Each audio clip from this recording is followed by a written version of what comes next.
Good morning, CrossPoint. Good to be with you this Wednesday morning. Trust that you are doing well and in good health. I'm driving right now, so pardon me if I don't make too much eye contact with you.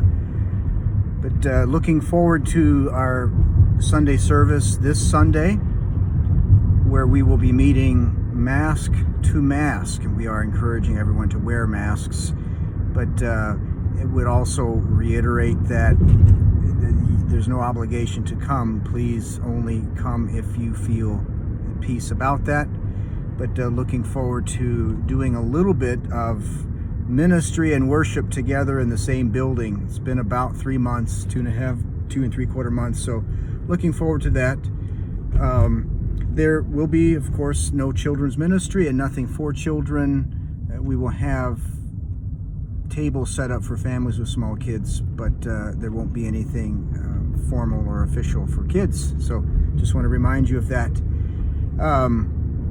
Also a couple other things, and then one thing I want to talk with you about that's more significant.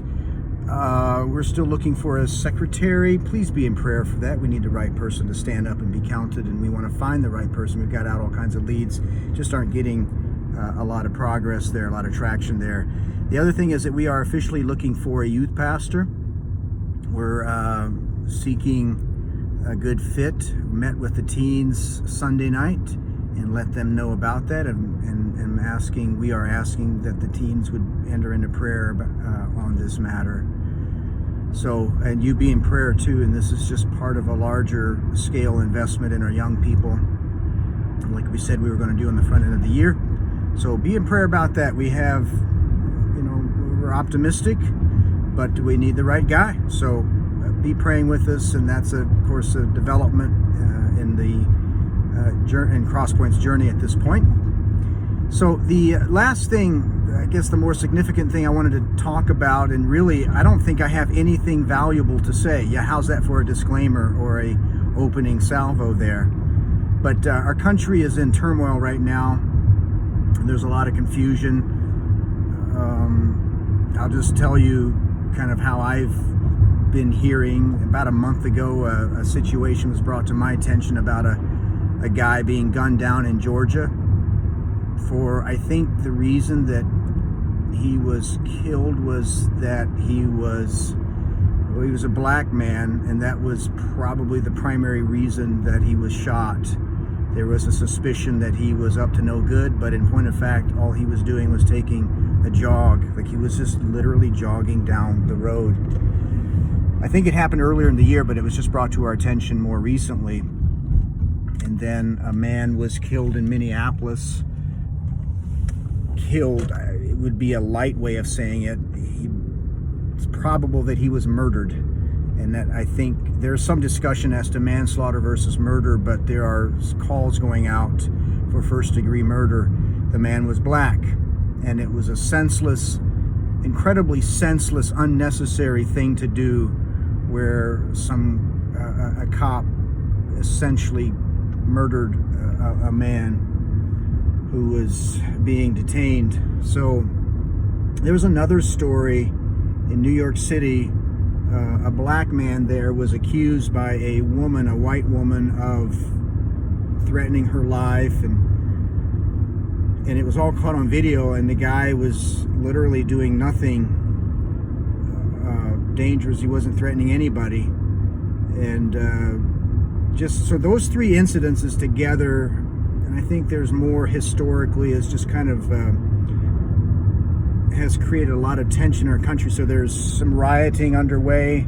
There's a lot of demonstrations underway, some looting underway. And so the response is on the other side of the spectrum. So I want to just kind of speak to that a little bit. I was going to mention it Sunday, but I realized I have nothing to say. Like, I don't even know. I'm not a culture warrior. Some of you know me. I'm not a guy who agitates. I'm not a guy who, that's just me. Like, I've got friends who are very good at it, but that's not how I usually approach things. So I'm not, that's at a personal level, that's just not something I'm familiar with. So, but our country is hurting right now because of these stories. And so I have a caution and an encouragement for you. A caution is, and I say this in love, but please don't look to Fox News to tell you how to think, because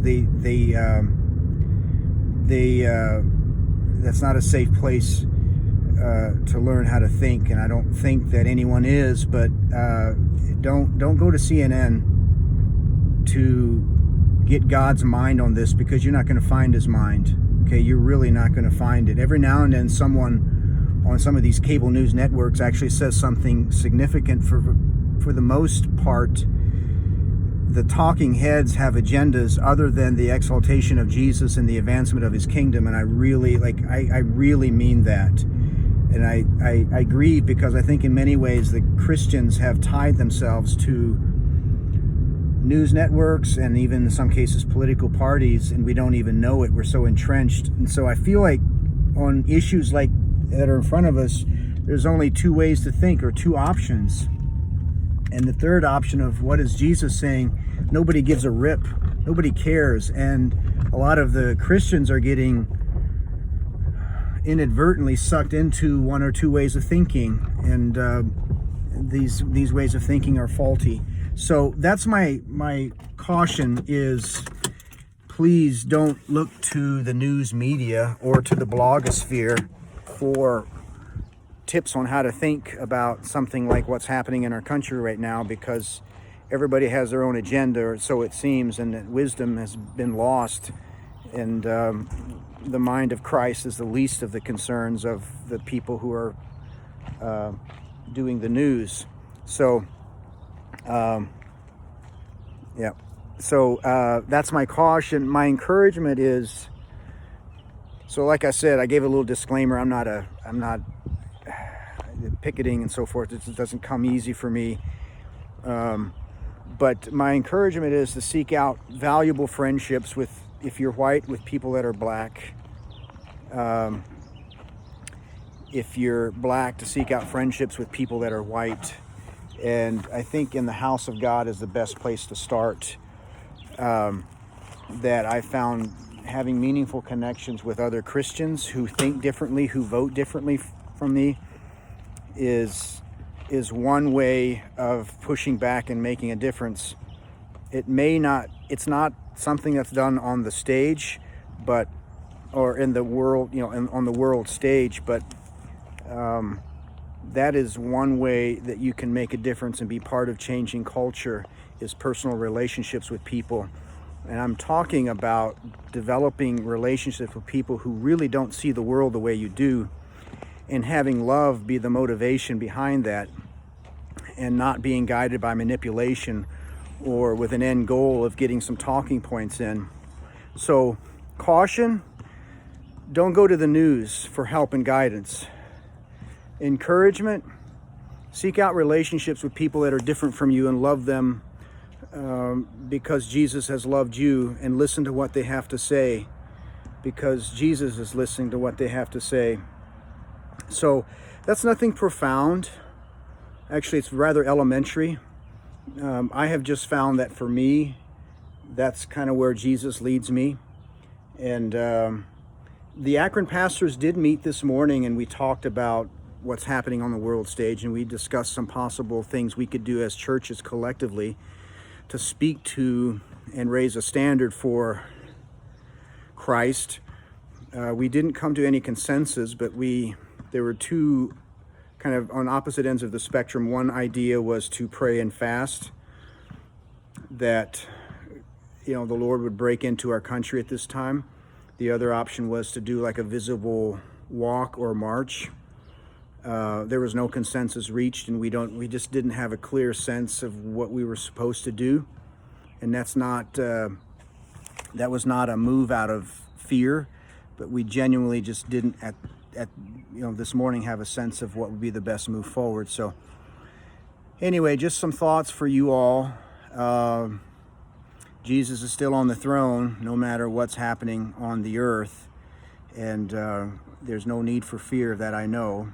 And there's no need for nail biting, and there's definitely no need to look for salvation in political parties or talking heads on the night news. So anyway, Love you, CrossPoint. I do very much and look forward to seeing you very soon. Thanks. Goodbye.